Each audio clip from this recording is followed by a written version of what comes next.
अथ पौर्वाणिक स्वाध्याय वेलायां श्रुतभक्तिकायोत्सर्गं करोम्यहम्।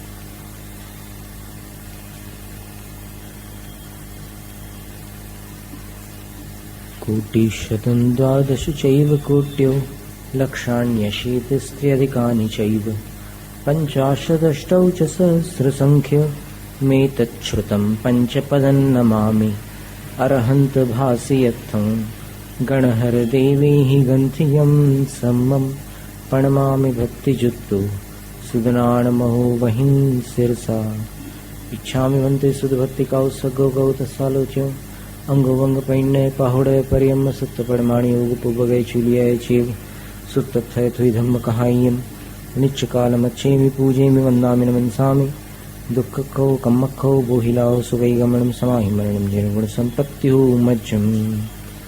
अथ पौर्वाणिक स्वाध्याय वेलायाम् आचार्य भक्ति का उत्सर्गं करोम्यहम्।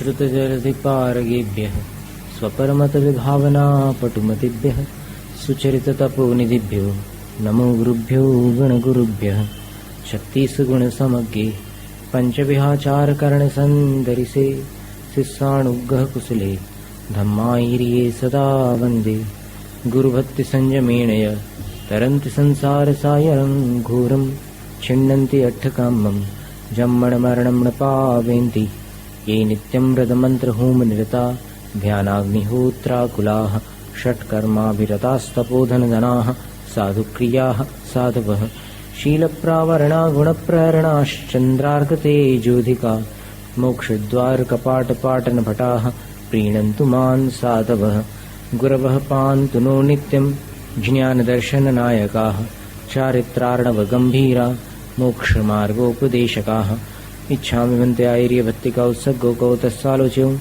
सम्मणान् सम्मदन् षण्सम्मचरितयुक्ताणं पञ्चविहाचाराणम् आयर्याणम् आयारादिसुदनाणो उपदेशयाणम् उवज्झायाणम् तिर्यणगुणपालनरयाणं सव्यसाहूणं नित्यकालमच्चेमि पूजेमि वन्दामि नमन्सामि दुःखखौ कम्मखौ वोइलाओ सुवै गमनं समाहि मरणं जैन गुणसम्पत्तिः मज्जम्।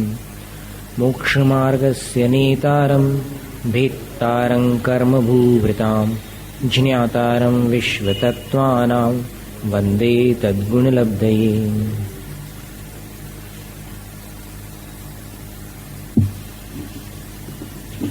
आचार्य पूज्यपाद स्वामी रचित तत्वार्थ की यह टीका सर्वार्थ सिद्धि आज तत्वार्थ पर उपलब्ध होने वाली टीकाओं में प्रथम टीका है। इससे पुरानी टीका गंधहस्ती महाभाष्य अभी अनुपलब्ध है। तो मंगलाचरण में और इसकी भूमिका में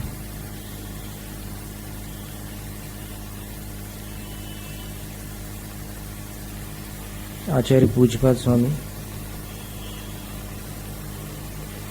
बहुत सुंदर ढंग से तत्वार्थ का प्रथम अध्याय प्रारंभ करते हैं। मंगलाचरण तो आचार्य उमा स्वामी द्वारा रचित है, जिसमें तद्गुण लब्धये वंदे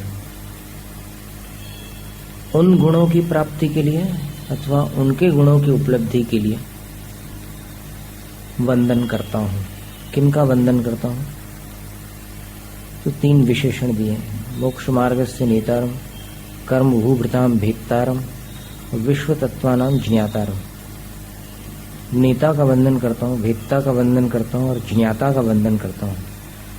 नेता, नेता शब्द की व्युत्पत्ति ऐसी है, णींग प्रापणे नाम की एक धातु है, तो उसमें त्रिच प्रत्यय कर दें तो नेत्री शब्द बनता है, और फिर उसके रूप चलाओ तो नेता, नेतार, नेतारो, नेतारह, नेतारम, नेतारो, ऐसे रूप बन नेत्रीन।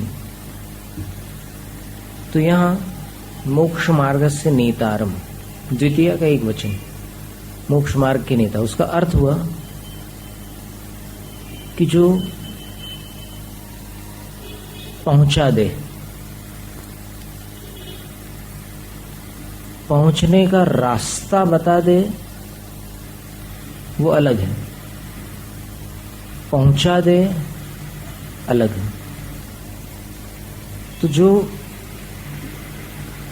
दृष्टांत ऐसा है कि आपके इस नगर में कोई तारंगा जाने वाला यात्री आया हो और आपसे पूछता है जानकारी, तो आप उसको कागज पर पूरी जानकारी दे सकते हैं। और एक दूसरा तरीका यह है कि आप उसके साथ जा सकते हैं। तो यहाँ पर नेता का अर्थ ये मोक्ष मार्ग के नेता, जो मोक्ष मार्ग पर खुद चले हैं और फिर दूसरों को चलने का मार्ग दर्शाया है, वो मोक्ष मार्ग के नेता हो गए। इसका मोटा भावार्थ ऐसा समझ लो, हितोपदेशी, और स्वयं अपना हित करके फिर दूसरों को हित का उपदेश देने वाले। आचार्य समंतभद्र स्वामी ने स्वयंभू स्तोत्र के अंतर्गत आदिनाथ भगवान की स्तुति में और शांतिनाथ भगवान की स्तुति में इस बात का खुलासा किया। आदिनाथ भगवान की स्तुति में ये लिखा, स्वदोष मूलन स्वसमाधि तेजसा निनायो निर्दय भस्म सात क्रियाम जगाद तत्व जगतीर्थिनीजसा बभुव च ब्रह्म पदामृतेश्वर है। इसका अर्थ होता है निर्दय भस्म सात क्रियाम स्वदोष मूलम निनाय। यो माने जिन्होंने अपने दोष रूपी मूल को अथवा अपने दोषों के मूल को निर्दय भस्मसात क्रियाम निनाय, निर्दयता पूर्वक भस्मसात क्रिया यानी बिल्कुल ध्यान रूपी अग्नि में भस्म कर डालना, ऐसी क्रिया को निनाय प्राप्त करा दिया। मतलब पहले जिन्होंने अपने दोषों का नाश किया और फिर अर्थिने जगते तत्वम जगाद, इच्छुक जगत के लिए तत्व का कथन किया, माने उपदेश दिया, धर्म का उपदेश दिया, वस्तु स्वरूप का वर्णन किया। अपने दोषों का नाश किए बिना उन्होंने उपदेश नहीं दिया, बहुत बड़ी बात है। स्वदोष मूलम स्वसमाधि तेजसा, और कैसे नष्ट किया उन्होंने? स्वसमाधि तेजसा, अपने शुद्धोपयोग के तेज से, या शुद्धोपयोग तेज का अर्थ अग्नि भी होता है, अपने शुद्धोपयोग रूपी अग्नि से जिन्होंने उस अपने दोष के मूल को, मोह को, घातिया कर्मों को नष्ट कर डाला। और फिर जगत तत्व जगतेर्थिने जैसा, अंजसा माने खूब अच्छे ढंग से, जिन्होंने अर्थिने जगते, इच्छुक जगत के लिए, जो चाहती थी कुछ हमें कल्याण का उपदेश मिले, कुछ मार्ग मिले, भटके हुए हैं 84 लाख योनियों में, फिर उन्होंने उपदेश दिया।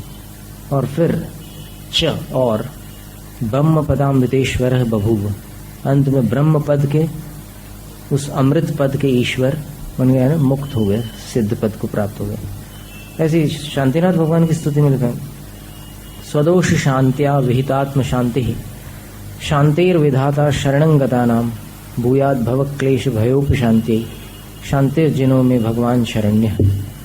मेरे शरण्य शांतिनाथ भगवान भूयात होवे। और कैसे हैं वो?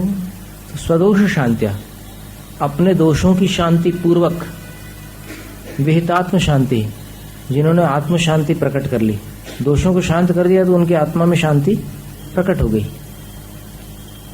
शांतिर विधाता, शांति के कर्ता माने गए शांतिनाथ भगवान। क्षाभूषणिक सम्यक दृष्टियों में तो ये चीज आती है, चल मलिन अगाड़ में शांतिनाथ भगवान शांति की करता है, भगवान पार्श्वनाथ विघ्न के हरता है, ये भाव आता है। तो शांतिर विधाता, शांति के कर्ता, विधाता का अर्थ कर्ता होता है। और किन के लिए शांति के विधाता है? शरणंगता नाम, जो उनकी शरणों को प्राप्त हुए हैं उनके लिए। जो बाहर बैठ करके चाय पी रहे हैं उनके लिए कुछ नहीं, जो भगवान की शरण को प्राप्त शरणागत है उनके लिए शांति के करता है। तो उनके प्रति आचार्य समंतभद्र स्वामी भावना करते हैं, भव क्लेश भयोप शांति, मेरे भव क्लेश भयोप शांति, संसार संबंधी क्लेश और भय की उपशांति के लिए, यानी इनका शमन हो जाए उसके लिए मैं शरण्य शांतिनाथ भगवान शांतिर्जिनः भूयात, मेरे लिए शांतिनाथ भगवान ही शरणभूत होवे। ये भूयात जो है आशीर्लिंग कहलाता है। तो मतलब अपने लिए ऐसा आशीष चाहते हैं आचार्य समंतभद्र स्वामी कि शांतिनाथ भगवान ही मेरे लिए शांति के विधाता हो जाए और मेरे संसार संबंधी क्लेश और भयों का शमन करने वाले होवे। तो इसमें भी जो विशेषता बताई स्वदोष शांति, वो बहुत महत्वपूर्ण बात थी कि जिन्होंने पहले अपने दोषों को शांत करके अपनी आत्मा में शांति प्रकट की और फिर दूसरों के लिए शांति का निमित्त बन गए। वास्तव में बात भी बिल्कुल उचित लगती है कि जो खुद अशांत है वो दूसरों को कैसे शांति दे सकता है। जो खुद अज्ञानी है वो दूसरों को ज्ञानी कैसे बना सकता है। आचार्य पूज्यपाद स्वामी ने ही इष्टोपदेश ग्रंथ में एक श्लोक लिखा है, अज्ञान उपास्तिर अज्ञानम ज्ञानम ज्ञानी समाश्रय ददाति यत्तु यस्यास्ति सुप्रसिद्धमिदं वचः। अज्ञान उपास्ति, अज्ञान उपास्ति का विग्रह कैसे बनेगा? अज्ञानम वेद्यते यस्य स अज्ञानः, ये अप्रत्यय होता है एक व्याकरण में, तो उस अप्रत्यय से क्या बना? ये अज्ञानम, वैसे मूल शब्द अज्ञानम है, लेकिन अज्ञानम विद्यते यस्य स अज्ञानः, अप्रत्यय हो जाने से उसमें विसर्ग लग गया। और अज्ञानस्य उपास्ति ही उपासना इत्यर्थ, अज्ञान उपास्ति, ये उसका विग्रह बना। यानी अज्ञानी की उपासना, अज्ञान की उपासना नहीं, अज्ञानी की उपासना अज्ञानम ददाति, अज्ञान को ही प्रदान करती है।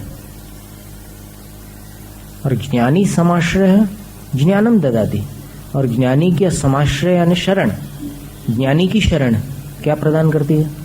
ज्ञानम ददाति, ज्ञान प्रदान करती है। तो इदम वचः सुप्रसिद्धम, ये बात सुप्रसिद्ध है, यानी जानी पहचानी बात है कि जिसके पास जो होगा वही देगा। अज्ञानी के पास ज्ञान नहीं है इसलिए वो ज्ञान नहीं दे सकता, ज्ञानी के पास अज्ञान नहीं है इसलिए वो अज्ञान नहीं दे सकता। अज्ञानी अज्ञान देता है, ज्ञानी ज्ञान देता है। उसी प्रकार जो शांत हो चुके हैं उनसे शांति की प्रार्थना की जाती है, जो अशांत है उनसे शांति की प्रार्थना नहीं की जा सकती। तो मोक्ष मार्ग से नेतारम, जो खुद मोक्ष मार्ग पर चले और फिर दूसरों को ले जाते हैं, ऐसे भगवान को मैं नमस्कार करता हूँ, उनकी वंदना करता हूँ। वंदना में एक सामान्य नमन में और वंदना में थोड़ा अंतर है। नमन में क्या होता है कि झुक जाना, नमस्कार करना, और झुकने का मतलब क्या है? सिर्फ शरीर से झुकने का अर्थ झुकना नहीं है, वो तो द्रव्य नमस्कार हुआ। लेकिन झुकाव जो है वो भावों में भी होता है। जैसे मान लो आप विषयों की तरफ हाथ जोड़ करके तो नहीं झुक रहे हैं, लेकिन अंदर से आपका जो झुकाव होता है इसके लिए आचार्य जी एक दृष्टांत देते हैं कि आपकी थाली में 10 चीजें परोसी हुई है, लेकिन आपका हाथ एक चीज की तरफ जाता है, तो इसका मतलब ये हुआ कि झुकाव है। उस झुकाव को ही यहाँ नमन कहते हैं। तो यहाँ पर नमन मतलब भगवान को या किसी को भी अपन जो नमस्कार करते हैं इष्ट देवता को, तो उसका मतलब क्या हुआ कि उनके गुणों में अपना कोई आकर्षण है, अपन उनके गुणों के प्रति कुछ खिंचाव रखते हैं। बात समझ में आ रही है ना? क्योंकि सिर्फ ऐसे हाथ जोड़ करके नमस्कार करने की बात नहीं बता रहे, एक भाव नमस्कार भी है। भाव नमस्कार क्या है कि उनके गुणों के प्रति अपन आकर्षित है, इसलिए अपना उस तरफ झुकाव है। और वो झुकाव जो है वो नमन है। और फिर साथ में अगर अपन हाथ जोड़ करके ऐसे और झुक जाएं, मस्तक को झुका दें, तो फिर वो भाव नमस्कार और द्रव्य नमस्कार दोनों साथ में हो जाते हैं। तो ये, और फिर निश्चय नमस्कार और व्यवहार नमस्कार, इसमें भी ऐसे भी 2 भेद बनते हैं नमस्कार के। निश्चय नमस्कार, अंतरंग नमस्कार, बहिरंग नमस्कार। अब ऐसे नए विवक्षा से अपन और भी उसके नमस्कार के भेद बना सकते हैं। और अध्यात्म में देखा जाए तो शुद्ध नहीं की अपेक्षा से तो शुद्धोपयोग ही नमस्कार है। सिद्धों को जो नमस्कार करोगे आप, तो कैसे नमस्कार करोगे? शुद्धोपयोग में चले जाओ, बस वही नमस्कार होगा। अब द्रव्य नमस्कार में वचनात्मक नमस्कार भी होता है, शरीरात्मक नमस्कार भी होता है। अब शरीरात्मक नमस्कार में फिर पंचांग नमस्कार भी है, अष्टांग नमस्कार भी है। वचनात्मक नमस्कार में स्तुति पूर्वक भी नमस्कार होता है, या फिर नाम ग्रहण पूर्वक भी नमस्कार होता है। श्री पार्श्वनाथाय नमः, ये नामोच्चारण पूर्वक नमस्कार हुआ है। फिर घोरोपसर्ग विजयिनम पार्श्वनाथाय नमः, विजयिने पार्श्वनाथाय नमः, या विजयिनम पार्श्वनाथम नमामि। तो ये क्या हो गया? ये घोरोपसर्ग विजय, ये गुण हो गया उनका। पार्श्वनाथ भगवान के जीवन से संबंधित किसी घटना को लेकर के उसका स्मरण हो गया, कमठ के उपसर्ग में उन्होंने विजय प्राप्त की थी, तो फिर वैसा नमस्कार हो गया। फिर और विशेष गुणों को लेकर के और नमस्कार करो, तो नमस्कार अनेक प्रकार के हो सकते हैं। और अपने विशुद्धि स्थान के अनुसार फिर उसके और भी भेद बन सकते हैं कि अपन कितनी पवित्रता से नमस्कार कर रहे हैं, कौन से संयम लब्धि स्थान या फिर असंयम में रह करके किस भाव से नमस्कार कर रहे हैं, कितनी श्रद्धा से नमस्कार कर रहे हैं, ऐसे भेद बन जाते हैं। वंदन में अंतर है। वंदन में क्या होता है कि वंदन में गुण स्मरण पूर्वक नमस्कार किया जाता है। वंदन जो होता है गुणों का स्मरण करके किया जाता है। तो उसमें क्या है कि ये तो है ही है, उसमें 3 परिक्रमा करना, 3 आवर्त करना, शिरोन्नति करना, ये सारी विधि इसमें शामिल होती है वंदना में। इसलिए मूलाचार के जो षडावश्यक अधिकार के अंतर्गत वंदना का वर्णन है, 2 उणदम तु जदा जादम, ऐसी गाथा देकर के उन्होंने बताया कि कृत्य कर्म पूर्वक जो वंदना साधु करते हैं, 14 क्रिया कर्म होते हैं पूरे 24 घंटे के, और 28 कायोत्सर्ग होते हैं मुनियों के। कायोत्सर्ग आवश्यक में 24 घंटे में, सुबह से लेकर, मतलब समझ लो पूरे 24 घंटे में 28 कायोत्सर्ग होते हैं। अब इतना सब अगर इसका विस्तार करते जाएंगे तो बहुत लंबा हो जाएगा प्रकरण, लेकिन बात ये चल रही है कि कायोत्सर्ग में 32 दोष बताए, वंदना के भी 32 दोष हैं। सामायिक के ऐसे दोष अलग से नहीं है, उसमें तो 5 अतिचार बताए हैं सामायिक के गृहस्थों के लिए। तो उसमें ऐसा है कि वंदना में वो पूरी विधि बताई कृति कर्म की। उसकी विधि में क्या होता है कि 3 आवर्त पूर्वक जो प्रणाम किया जाता है, प्रणाम अंजलि शिरः करणम प्रणाम, ये परिभाषा प्रणाम की। अंजलि बांध करके ऐसे सिर में लगा देना प्रणाम है। तो ये 4 बार प्रणाम करना पड़ता है पूरे उसमें। और ये जो आवर्त है, ये प्रणाम मन वचन काय पूर्वक करना है अपने को। अब इसका बीच बीच में अपने को ख्याल करते रहना चाहिए। ये तो निश्चित है कि अपन कई बार प्रणाम करते हैं, और फिर निश्चित है कि आदत पड़ी हुई है अपने को तो आदत होते हुए भी बीच में कभी ख्याल करना चाहिए कि ये जो हाथ मैं घुमा रहा हूं, अब आदत पड़ जाने के बाद क्या होता है कि शरीर कुछ और करता है और मन कुछ और करने लगता है। और शुरू में कुछ दिनों तक ऐसा रहता है कि मन को संभाल के रखना पड़ता है, और मन संभले तो शरीर उसके अनुकूल क्रिया करता है। और थोड़े दिनों के बाद क्या होता है कि वो अभ्यास हो जाने के बाद शरीर की क्रिया अपनी चालू रहती है और फिर मन फिर भ्रमण करने लगता है। तो बीच बीच में ऐसा अब प्रयास करना चाहिए कि ये मैं मन से, वचन से, काय से, ये जो 3 आवर्त हैं वो मन, वचन, काय को वहां से यहां लाने के लिए आवर्त कर रहे हैं। फिर ये प्रणाम, और फिर उसके बाद एक पाठ किया जाता है, उसको सामायिक दंडक कहते हैं। नमोकार मंत्र है, चत्तारी मंगल पूरा है। फिर 2.5 द्वीप में विराजमान जितने परमेष्ठी है उनको नमस्कार करके, उनका विनय करके, फिर करें बनते संकल्प करते हैं कि मैं ये क्रिया करने जा रहा हूं, क्रियम्मम। और फिर कायोत्सर्ग करते हैं। कायोत्सर्ग के पहले फिर से ये विधि है, फिर कायोत्सर्ग करते हैं, 27 श्वास में करते हैं। और उसके बाद फिर से आवर्त, प्रणाम, और फिर 24 तीर्थंकरों की स्तुति, और फिर आवर्त प्रणाम करके फिर बैठ के नमस्कार करते हैं। वैसे 2 बार बैठकर नमस्कार करना कंपलसरी होता है उसमें, उस विधि में। और वैसे धवला में तो 3 बार नमस्कार करने का बताया बैठ करके, तो कोई साधु 3 बार भी करते हैं, मूलाचार में 2 बार बताया। तो उसमें तो आचार्य वीरसेन स्वामी कहते हैं कि अधिक बार करने में नुकसान नहीं है।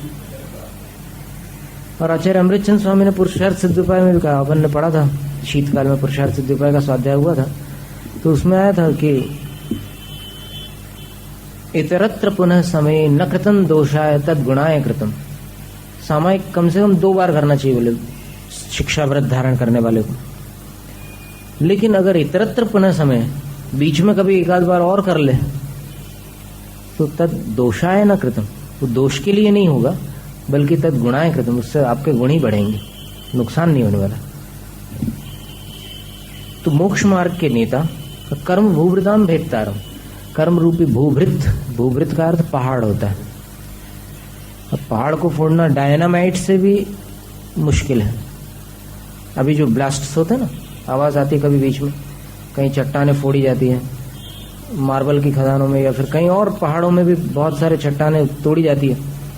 तो वो डायनामाइट के ब्लास्ट से भी पहाड़ टूटता नहीं है, वो चट्टान टूटती है, और वो भी जितना उसकी शक्ति है उसके हिसाब से टूटती है। लेकिन ब्लास्ट इतना भयानक होता है कि ऐसा लगता है कि पूरी धरती में कंपन आ गया हो। एक झटका लगता है पैरों में अगर आप खड़े रहो वहां पास में। तो जब डायनामाइट के ब्लास्ट से भी पहाड़ एक बार में नष्ट नहीं होता, तो फिर कर्म रूपी पहाड़ के लिए कितने ब्लास्ट लगाने पड़ेंगे, कितनी बार धर्म ध्यान करना पड़ेगा, कितनी बार तपस्या और कितने संयम विशुद्धि स्थान को पार करना पड़ेगा, तब जाकर के कर्म रूपी पर्वत टूटेगा। बल्कि वो पर्वत एक पर्वत नहीं है, भूभृताम बहुवचन दिया, बड़े बड़े बहुत सारे कर्मों के पहाड़ हैं।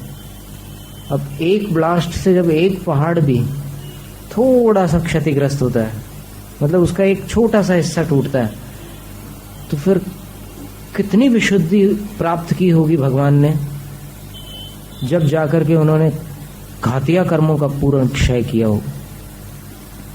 इसलिए जब अपन तटस्थ होकर, शांत होकर के विचार करते हैं कि अपन देखो कितनी आसानी से भगवान को ऐसे नमस्कार कर लेते हैं, और जब विचार करते हैं कि उन्होंने कितना बड़ा काम किया है, तो फिर नमस्कार में भी अंतर आता है।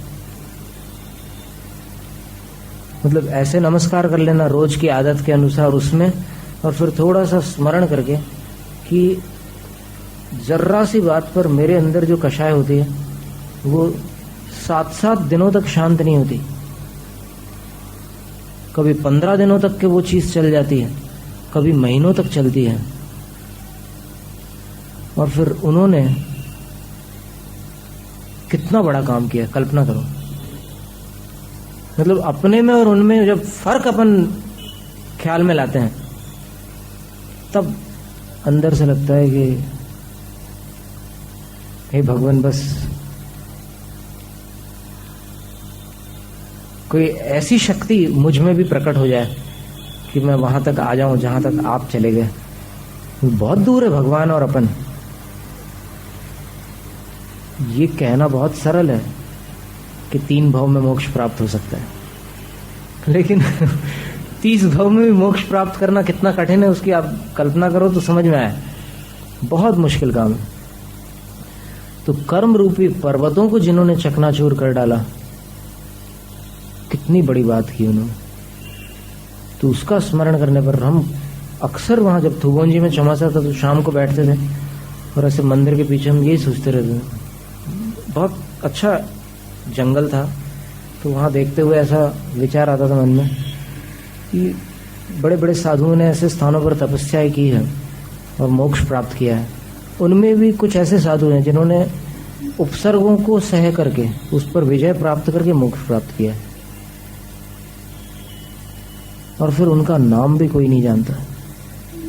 और जिन्होंने कुछ नहीं किया है उनका नाम दुनिया में है। यश कीर्ति कर्म का उदय हो, और वो मिथ्यात्व गुण स्थान में भी अगर किसी के यश कीर्ति का उदय हो तो फिर जॉर्ज बुश को सारी दुनिया जानती है। कौन नहीं जानता? जॉर्ज बुश को हिंदुस्तान का बच्चा बच्चा जानता है। कर्म का उदय। और फिर कई ऐसे केवली भगवान हैं कि जिनके यश कीर्ति का उतना उदय नहीं था, प्रबल उदय नहीं था, तो फिर उन्हीं के तीर्थ वाले जो अन्य साधु थे उनको पता नहीं था उनका नाम, है ना? हाँ, वो तो ठीक। हाँ,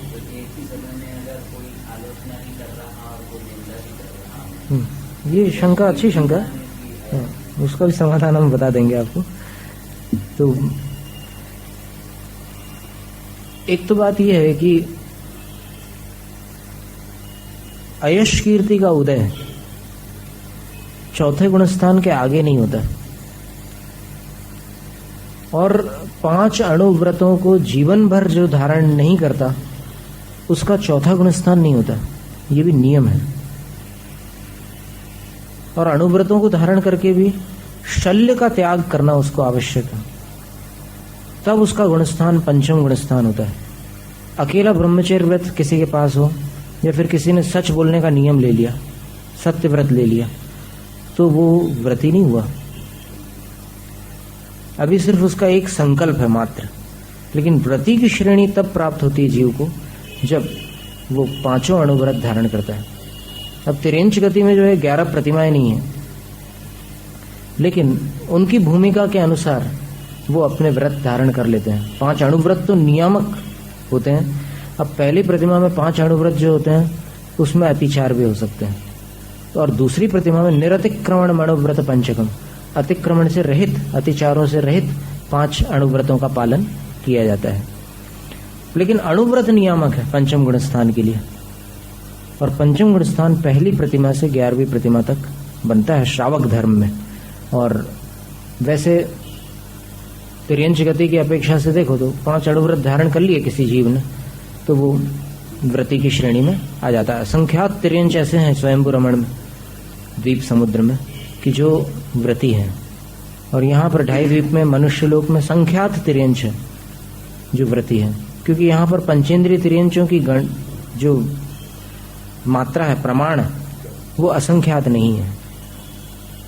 2.5 द्वीप में पंचेंद्रिय तिर्यंच ही संख्यात है, तो फिर यहाँ पर असंख्यात तिर्यंच पंचम गुणस्थान वाले नहीं हो सकते। तो सीता का जो लोकापवाद हुआ था और उसकी पीड़ा का अनुभव भी हुआ था, उसको अपयश का एहसास हुआ था। ये जो कर्म होता है अयश कीर्ति, इसका फल जीव को मिलता है, यानी इसका अनुभव जीव करता है। अगर किसी का अपयश हो रहा है और उसको अपयश का अनुभव नहीं हो रहा है तो फिर ये नहीं कहा जा सकता कि उसके यश कीर्ति का उदय है। क्योंकि कई बार ऐसा भी होता है कि किसी स्थान पर किसी का यश है और दूसरे स्थान पर उसका अपयश है, तो अब निर्णय कैसे करोगे कि उसके कौन से कर्म का उदय है? एक साथ दोनों चीजें चल रही है। गुजरात में किसी का अपयश चल रहा है और एमपी में उसका यश चल रहा है।